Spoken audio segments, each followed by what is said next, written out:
اعوذ باللہ من الشیطان اللعین الرجیم بسم اللہ الرحمن الرحیم الحمد للہ رب العالمین والصلاة والسلام علی اشرف الانبیاء والمرسلین خاتم النبیین ابی القاسم محمد وعلی آلہ الطیبین الطاہرین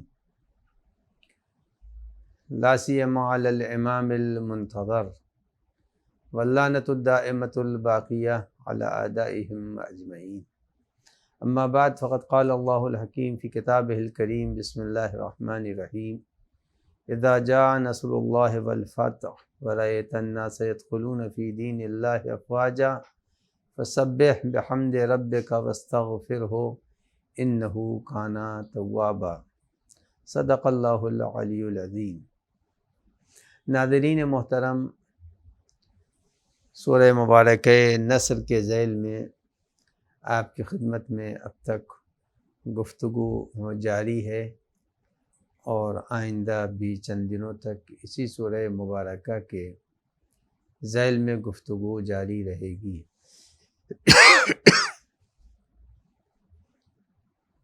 میں نے آپ کے سامنے عرض کیا تھا کل کی تقریر میں کہ پروردگار عالم ارشاد فرما رہا ہے کہ فسبح بحمد ربک واستغفرہ انہ کان توابا۔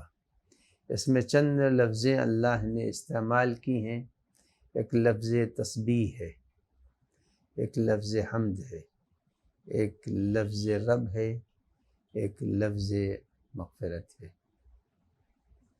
ایک تواب ہے۔ اب آپ کی خدمت میں عرض کر دوں کہ تسبیح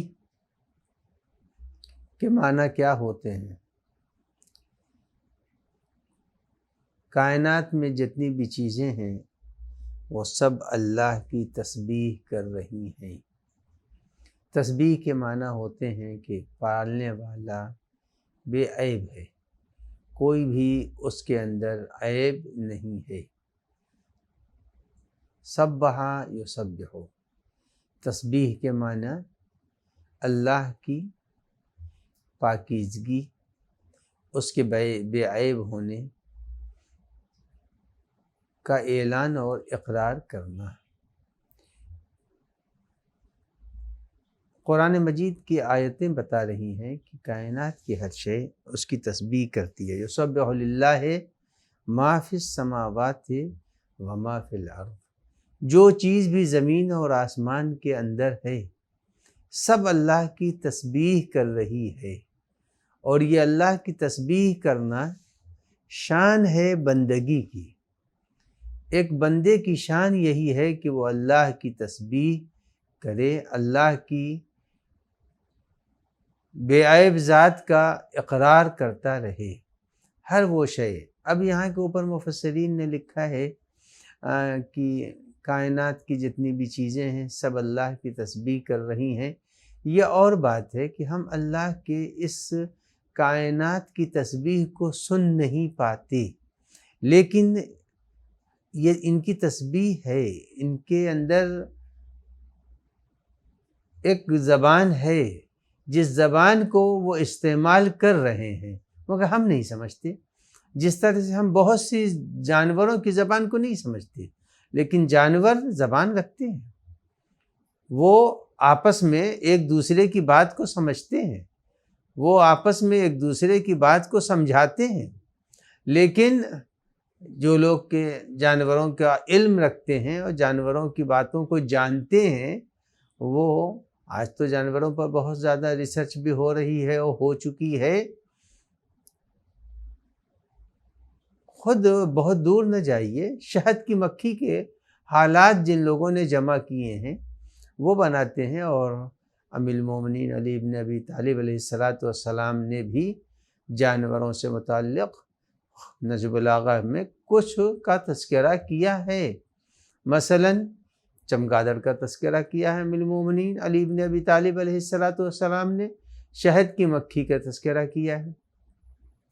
شہد کی مکھی کے خصوصیات میں سے یہ ہے کہ کبھی بھی اس کے چھتے میں کوئی گیپ نہیں آتا، چھتا ایسے بناتی ہیں کہ کہیں سے گیپ نہیں آئے گا۔ آپ دیکھ لیجئے بہت سے آدمیوں کے گھر بنتے ہیں تو گھر بنانے کے بعد کہیں نہ کہیں کوئی ٹکڑا ایسا ٹیڑھا کٹ ہی جاتا ہے، مگر کبھی بھی شہد کی مکھی کا چھتا ایسا نہیں ہوگا کہ اس کے اندر کوئی جگہ خالی ہو۔ تو اس کو یہ شعور کس نے دیا؟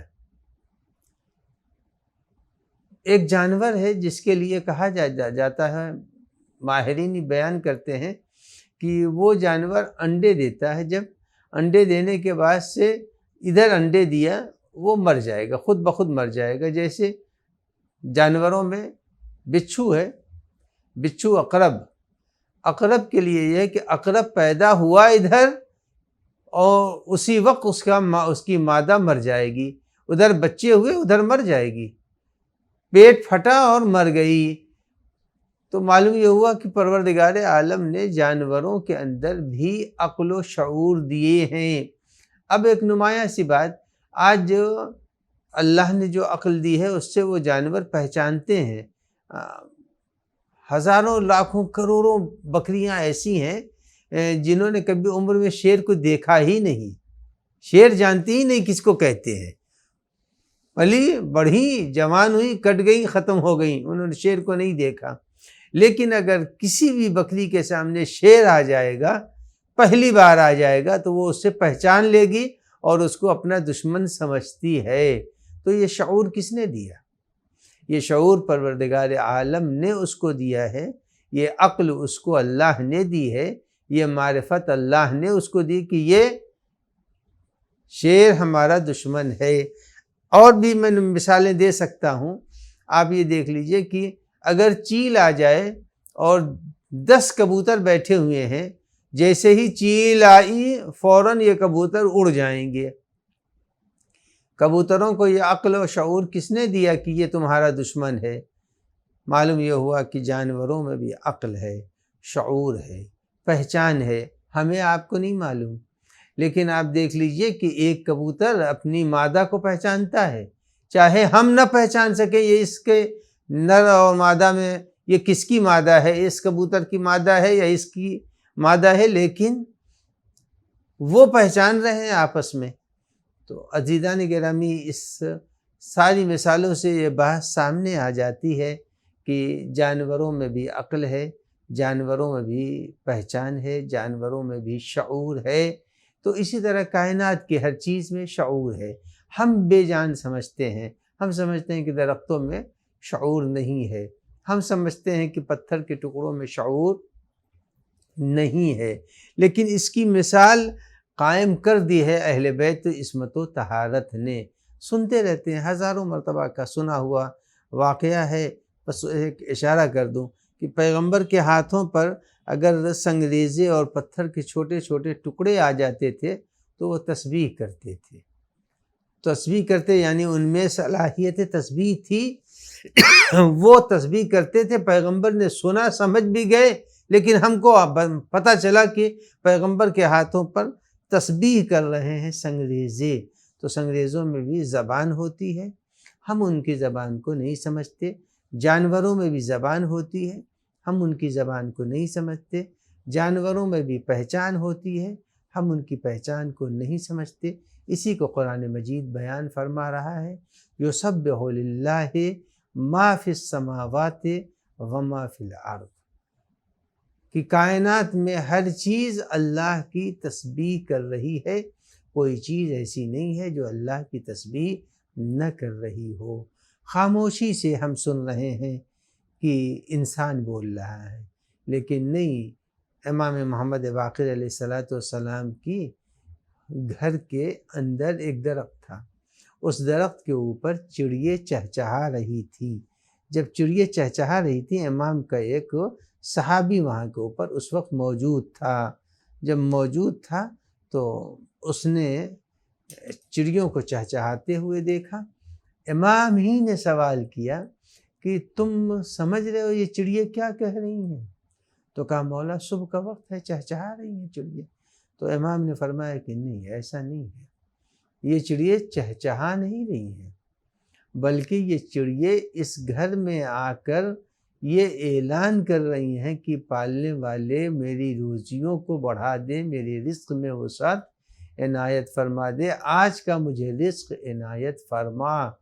تو اب پتہ چلا کہ اگر وہ چڑیے چہچہا رہی ہیں، ہم انہیں چہچہانا کہتے ہیں، لیکن امام نے ان کی اس گفتگو کو جو وقت صبح تھی پہچانا، سنا، سمجھا اور صحابی سے بیان کیا۔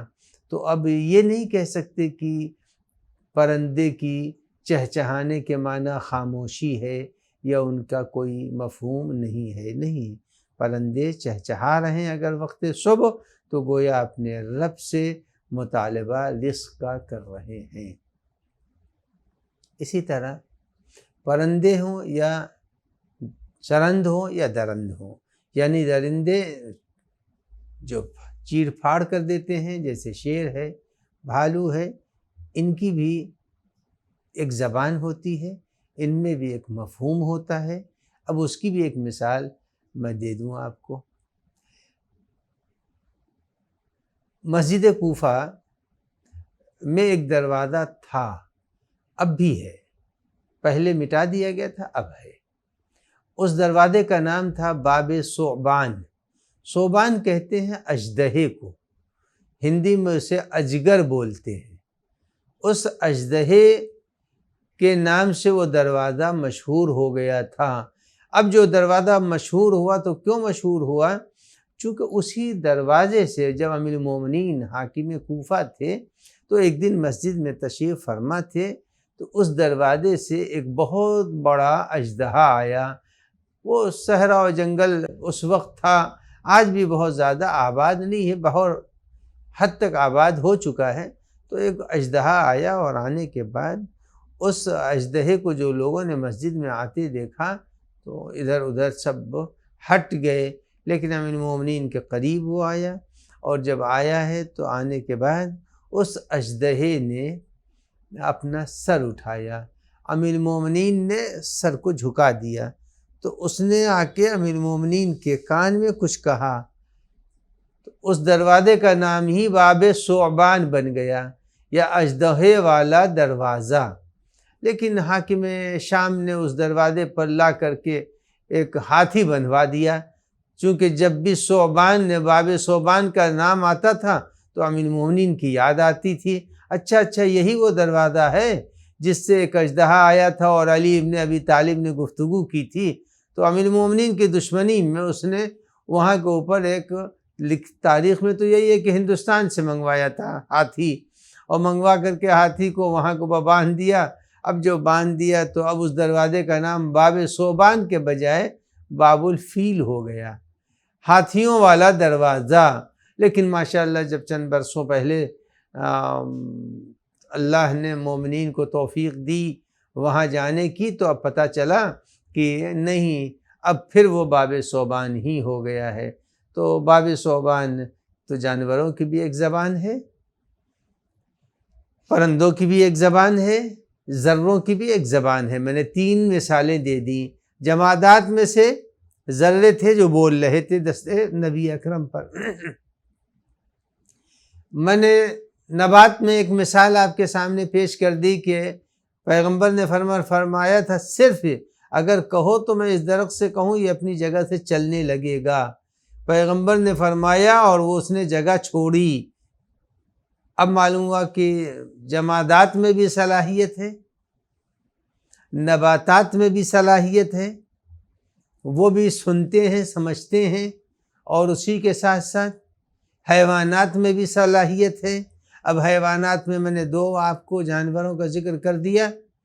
آپ نے بہت سنا ہوگا امام رضا علیہ السلام جب جا رہے تھے تو دیکھا کہ ایک شکاری ایک ہرن کو لے کے جا رہا ہے، تو اس ہرنی نے امام کو دیکھا اور دیکھنے کے بعد اس نے کچھ کہا۔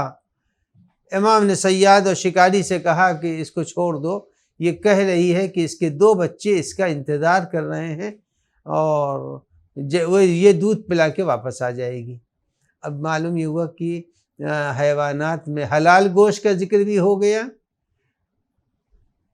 امام نے جب صیاد سے کہا تو شکاری نے کہا یہ ممکن ہے کہ ایک جنگل کا جانور اور وہ جائے اور بھاگ کر چلا آئے؟ یہ ناممکن ہے۔ جس وقت اس نے یہ کہا، امام نے کہا میں کھڑا ہوں، میں ضامن ہوں۔ اسی لیے امام رضا کو امام ضامن بھی کہتے ہیں، چونکہ جانور اور ایک ہرنی کی ضمانت لی تھی امام نے۔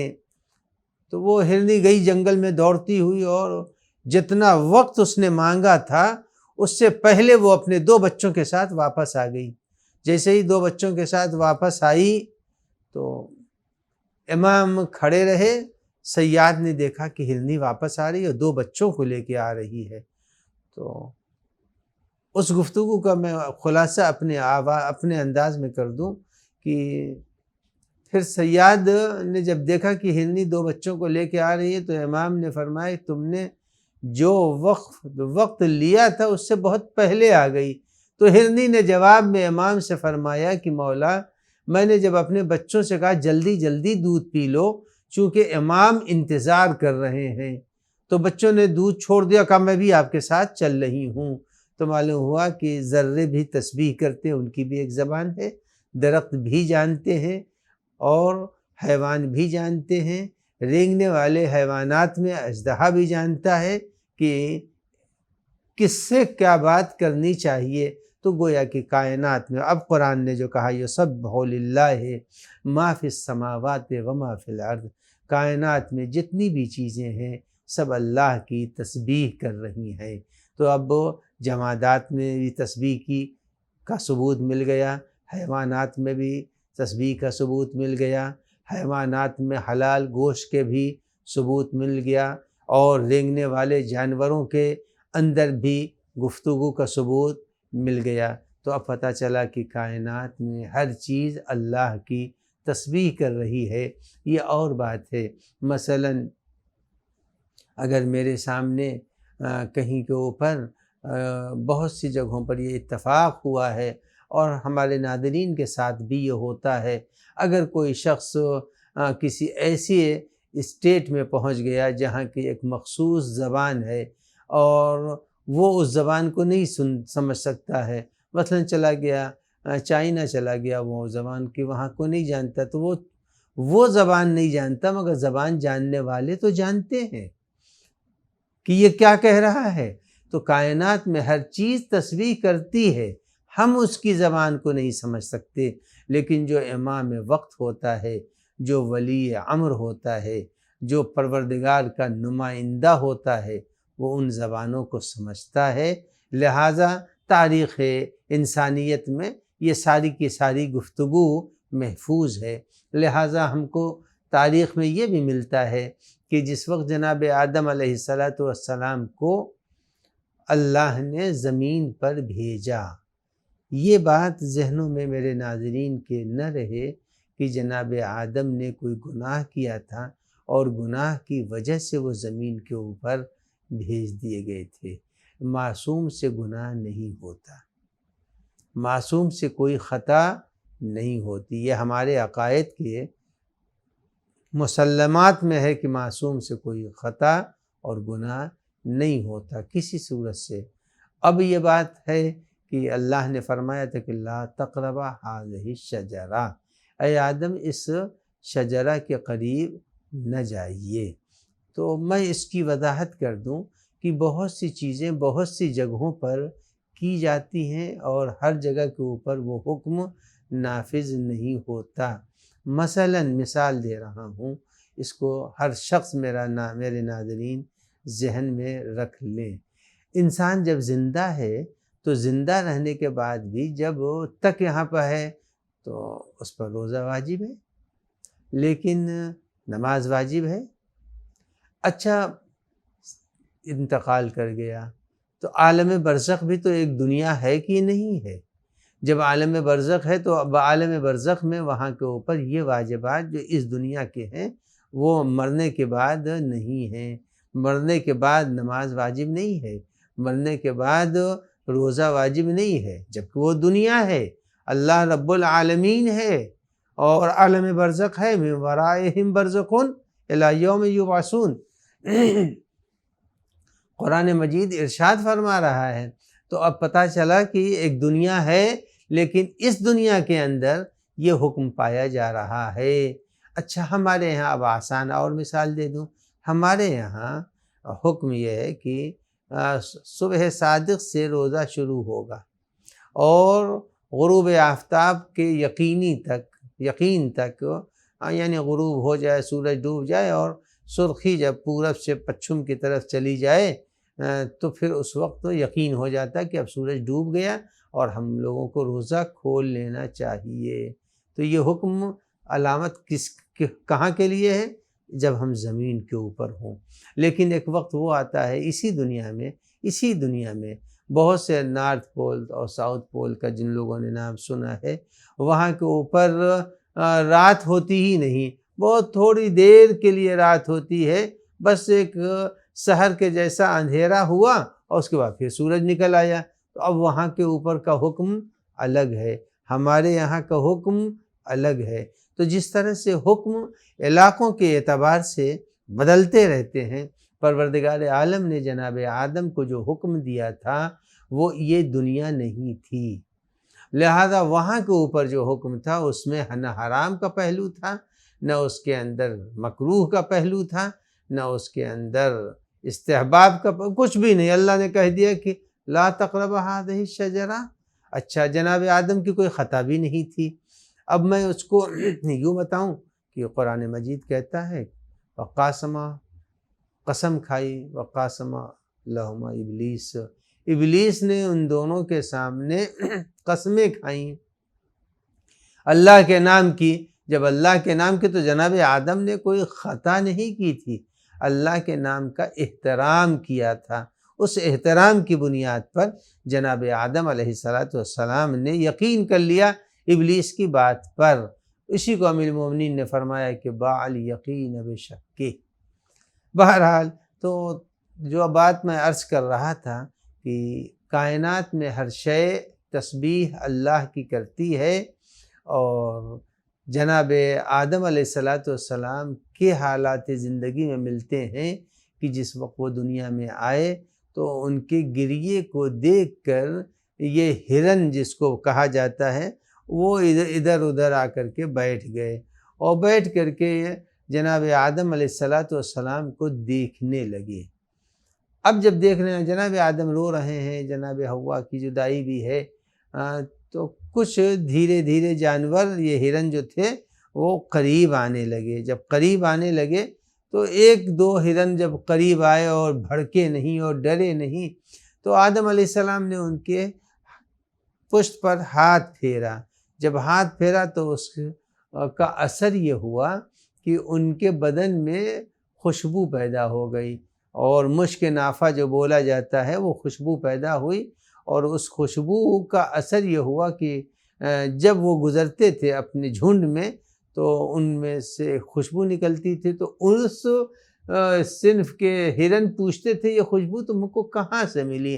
معلوم ہے جانوروں کی زبان ہے، جانور کی زبان کو سمجھتے ہیں۔ ان کو جب خوشبو محسوس ہوئی تو ان کا ہم تو کچھ نہیں جانتے، ہم گئے ہوئے تھے، جو وہ ایک شخص ہے زمین کے اوپر، ہم یہ کہہ رہے ہیں، ورنہ وہ پہچان رہے ہیں کہ یہ اللہ کا نمائندہ ہے، اللہ کا ولی ہے، اور اللہ نے اسے رسول بنایا ہے، تب وہ پہچانتے ہیں، ورنہ پہچانتے نہیں ہوتے۔ تو دوسرے بھی جھنڈ آنے لگے اور آدم علیہ السلام کے ارد گرد بیٹھنے لگے۔ تو اس واقعے سے بھی پتہ چلا کہ جانوروں میں ایک زبان ہوتی ہے جس زبان کو وہ افہام و تفہیم کے لیے اپنے صنف میں استعمال کرتے ہیں۔ تو اب قرآن مجید نے جو تسبیح کی لفظ استعمال کی ہے، اور قرآن پیغمبر سے بھی فرما رہا ہے فَسَبِّحْ بِحَمْدِ رَبِّكَ، تسبیح کیجئے، یعنی جب ساری کائنات تسبیح کر رہی ہے، میں نے ساری مثالیں دے دی، جب ساری کائنات تسبیح کر رہی ہے تو کائنات میں سب سے افضل کون ہے؟ یہ انسان افضل ہے۔ جب انسان افضل ہے ساری کائنات میں، جب کائنات تسبیح کر رہی ہے تو انسان کو بھی تسبیح کرنا چاہیے بالارادہ، اور کبھی کبھی بلا ارادہ بھی انسان حالت تسبیح میں ہوتا ہے۔ وہ بالارادہ یعنی اپنے ارادے سے وہ تسبیح کر رہا ہے، کبھی وہ ارادہ نہیں کرتا تو بھی تسبیح ہوتی رہتی ہے۔ اب اس کی بھی مثال میں آپ کو دے دوں کہ جو معصومین نے فرمایا ہے ہم لوگ نماز پڑھتے ہیں، نماز کے بعد بیٹھ گئے، تعقیبات میں تسبیح پڑھ رہے ہیں، تو تسبیح ہے فاطمہ زہرا سلام اللہ علیہا۔ لیکن اس تسبیح کی بھی دو دور الگ الگ ہیں۔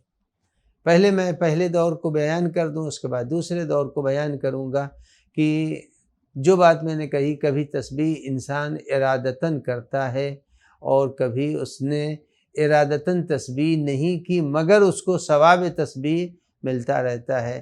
پیغمبر اکرم صلی اللہ علیہ وآلہ وسلم کا ارشاد ہے کہ اگر کوئی باوضو سو جائے تو وضو اس نے کب کیا؟ ارادے سے وضو کیا اور وضو کر کے سو گیا۔ جب سو گیا تو وضو ٹوٹ گیا، لیکن پروردگار عالم اس کی پوری رات کو ثواب وضو دے رہا ہے۔ تو وضو کیا تھا کتنی دیر؟ 2 منٹ کے لیے وضو کیا تھا اور بستر پر پہنچا اور سو گیا، اور جب تک جگتا رہا اس کا وضو باقی رہا۔ ادھر سویا کہ وضو ٹوٹ گیا، جیسے ہی وضو ٹوٹا لیکن پروردگار عالم نے کہا نہیں، تم کو پوری رات میں وضو کا ثواب دیتا رہوں گا۔ تو اب پتہ چلا کہ کبھی انسان بالارادہ کام کرتا ہے جس کا وقفہ بہت تھوڑا ہوتا ہے لیکن اس کا ثواب بہت ہی لمبا ہوتا ہے۔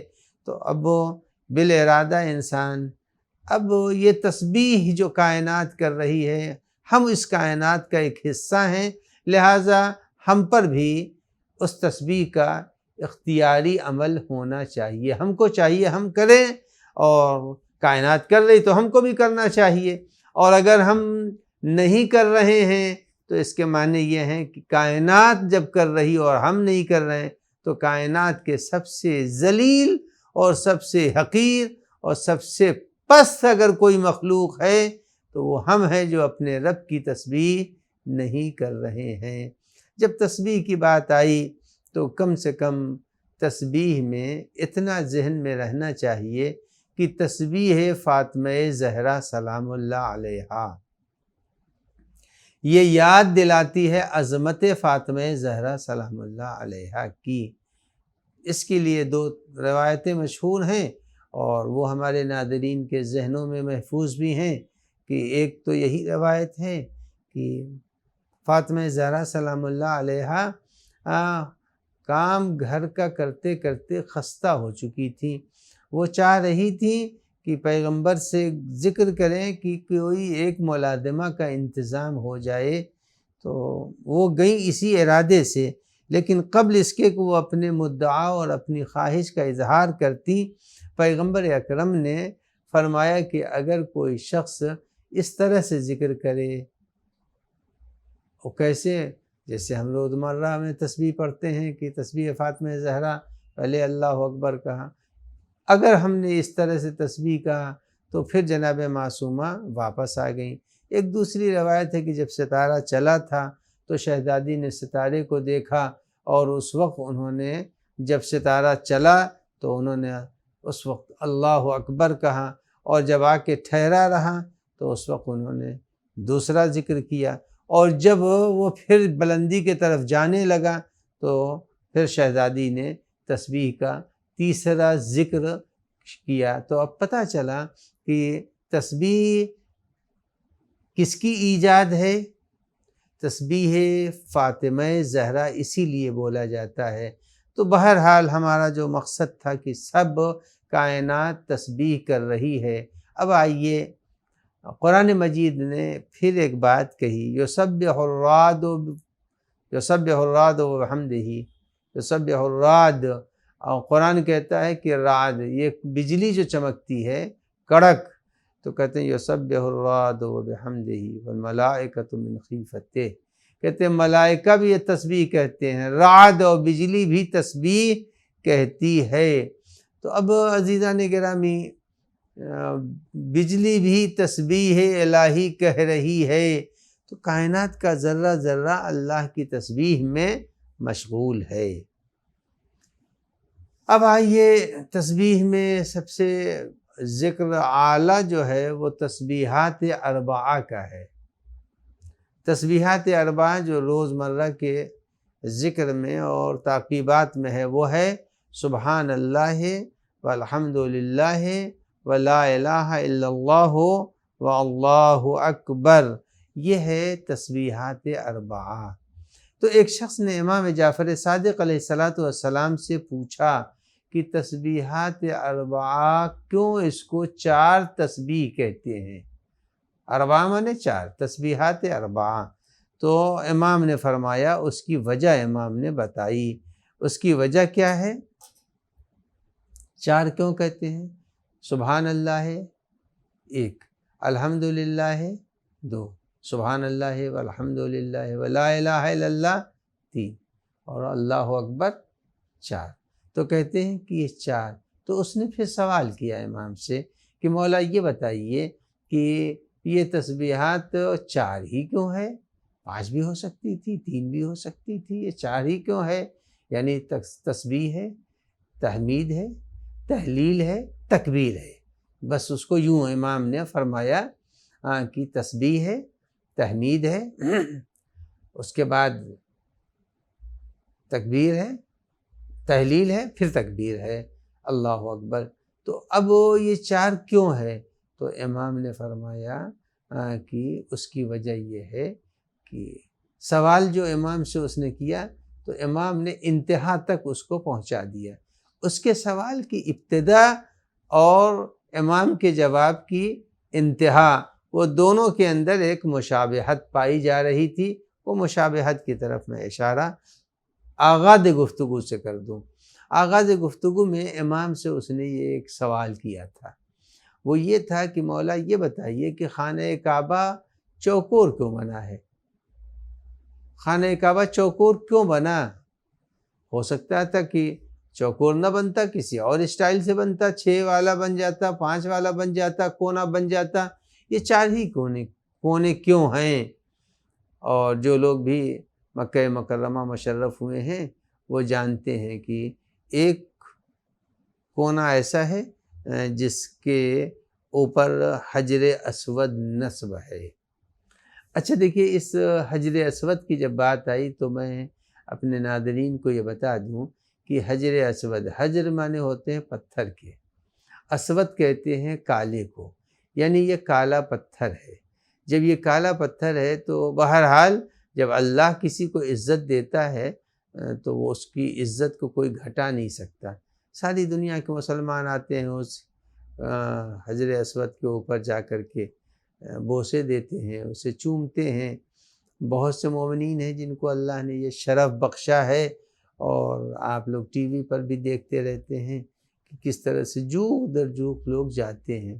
اس پتھر کی ایک خصوصیت ہے، اور خصوصیت اس پتھر کی یہ ہے کہ ہر پتھر، آپ کوئی بھی پتھر کا ٹکڑا لے لیجئے، گلاس میں پانی لے لیجئے، پتھر کا ٹکڑا لے لیجئے، ڈالیے، وہ فوراً نیچے بیٹھ جائے گا۔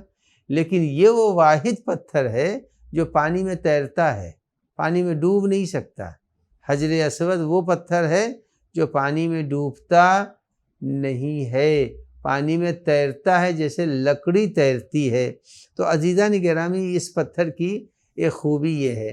تو اللہ کے ولی اور نمائندگان الہی میں اہل بیت عصمت و طہارت ہیں۔ ان سے جب سوال کرنے والے نے سوال کیا کہ مولا یہ بتائیے کہ خانہ کعبہ کو اللہ نے چوکور کیوں بنایا ہے؟ ایک کونا وہ ہے جس کے اوپر یہ پتھر نصب ہے۔ اچھا، اسی کے مقابل میں ایک کونا ہے جس کو رکن یمانی کہتے ہیں۔ رکن یمانی سے آدمی بڑھتا ہے تو حجر اسود تک آتا ہے۔ اچھا، رکن یمانی وہی مقام ہے جہاں کے اوپر فاطمہ بنت اسد پہنچی تھی، اور انہوں نے وہاں پہنچ کر کے دعا کی تھی، اور اس کے نتیجہ یہ ہوا کہ دیوار خانہ کعبہ شق ہوئی تھی اور شگاف ہوا، اور اس میں بے خوف و خطر وہ داخل ہو گئی تھی۔ تو اب جب امام نے فرمایا کہ اللہ نے خانہ کعبہ کو جب بنایا تو یہ بیت معمور کے نیچے ہے، تو سائل نے کہا اچھا، تو بیت معمور 4 گوشے والا ہے، آسمان کے اوپر جو اللہ نے گھر بنایا ہے جس کا نام بیت معمور ہے، وہ 4 گوشوں والا ہے۔ اسی کے بالکل سینٹر میں ہے خانہ کعبہ. جب خانہ کعبہ اس کے وہ ہے 4 گوشے والا، لہذا یہ بھی 4 گوشے والا ہے. تو اس نے پھر امام سے یہ پوچھا کہ مولا بیت معمور کو اللہ نے کیوں 4 گوشے والا بنایا؟ تب امام نے فرمایا چونکہ تسبیحات 4 ہیں، تسبیح ہے، تحمید ہے، تہلیل ہے، تکبیر ہے. چونکہ یہ 4 ہے لہذا اس کے وجود کو مد نظر رکھتے ہوئے اللہ نے بیت معمور کو 4 گوشہ بنایا ہے. اور جب وہ بیت معمور 4 گوشہ ہو گیا تو خانہ کعبہ کو بھی 4 گوشہ قرار دیا ہے. اب تسبیحات 4 اس کے بے حد فضائل ہیں، بے پناہ فضائل ہیں. تسبیح 4 کے، تسبیحات 4 کے بے پناہ ہے. اگر کسی نے تسبیحات 4 سبحان اللہ والحمد للہ ولا الہ الا اللہ واللہ اکبر کا ورد کر لیا تو اس کے خصوصیات، اس کی برکتیں انسان کو مستغنی کر دیتی ہیں چھوٹے بڑے ذکر سے. یہ ایک اس کی خصوصیات میں سے ہے. اور اگر کوئی شخص تسبیح فاطمہ زہرا سلام اللہ علیہا کے اوپر، جیسا کہ میں نے اس کے پہلے کی تقریر میں کہا کہ خاک شفا کی جو تسبیح ہے، اگر اس کے اوپر ذکر کیا جائے تسبیحات 4 کا، تو مثلا ایک تسبیح اگر آپ نے پڑھ لیا سبحان اللہ والحمد للہ ولا الہ الا اللہ، تو اگر آپ نے موتی کی تسبیح پر پڑھ لیا جو آج کل چل رہی پلاسٹک کی، تو ایک ہی تسبیح کا ثواب آپ کو ملے گا. لیکن اگر کسی شخص نے اس تسبیحات 4 کو یا تعقیبات نماز کے بعد جو تسبیح پڑھی جاتی ہے، اگر اس کو خاک شفا کی تسبیح کے اوپر پڑھ دیا، تب معصوم امام جعفر صادق علیہ السلام فرماتے ہیں کہ 70 تسبیح کا ثواب ملے گا. اگر تسبیحات 4 ایک تسبیح پڑھ لی خاک شفا والی تسبیح پر، تو اس پر 70 تسبیح کے پڑھنے کا ثواب حاصل ہوتا ہے. تو عزیزان گرامی، سب سے اچھا عمل انسان کی زندگی میں ماہ مبارک رمضان ہے، اور تیزی سے وقت گزرا جا رہا ہے. اس کے اندر آدمی کو اس نقطے کے اوپر توجہ دینی چاہیے کہ جو بھی عمل کرے، اگر بڑا عمل نہیں کر سکتا، دعائے ابو حمزہ سمالی نہیں پڑھ سکتا، قرآن حکیم کی تلاوت کسی وجہ سے پورے طور سے نہیں کر سکتا ہے، تو اتنا تو ضرور کر سکتا ہے کہ وہ تسبیحات 4 کو پڑھے، تسبیح فاطمہ زہرا کو پڑھے. استغفار کی طرف میں بعد میں آؤں گا، چونکہ ابھی آج کی فسبح بحمد ربک، آج کی تقریر میں تسبیح کی طرف اشارہ ہے. کل کی تقریر میں انشاءاللہ حمد کس کو کہتے ہیں اور مقام حمد کیا ہے اور حامد کس کو کہتے ہیں اس کی طرف اشارہ کروں گا. بس خاتمے میں میں آپ سب سے گزارش کروں گا کہ آپ ایک مرتبہ سورہ فاتحہ کی تلاوت فرما کر حاجی محمد علی سکے اور تاج محمد علی سکے کی روح کو ایصال فرما دیں. اور آج کے اس تقریر کے جوابات کے ذیل میں آپ کو 3 جواب دینے ہیں. پہلے یہ بتائیے کہ وہ کون سا نبی ہے جس نبی کے ارد گرد حیوانات آئے تھے اور نبی کا فیض ان کو کیا ملا. نمبر 2 یہ بتائیے کہ امام صادق علیہ السلام سے کس نے سوال کیا تھا کہ خانہ کعبہ چوکور کیوں ہے اور کیا اس کا جواب دیا تھا. اور 2 آیتیں بتائیے جس کے اندر بجلی کے کڑک کو تسبیح سے تعبیر کیا گیا ہے، اور اس آیت کو بتائیے جس آیت کے اندر زمین اور آسمان کے تسبیح کرنے کا تذکرہ ہے. 2 آیتیں بتانی ہے کہ زمین و آسمان تسبیح کرتے ہیں، وہ کون سی آیت میں نے پڑھی ہے، اور بجلی بھی اور کڑک بھی اللہ کی تسبیح کرتی ہے، یہ اس کا جواب وہ آیت بتانی ہے.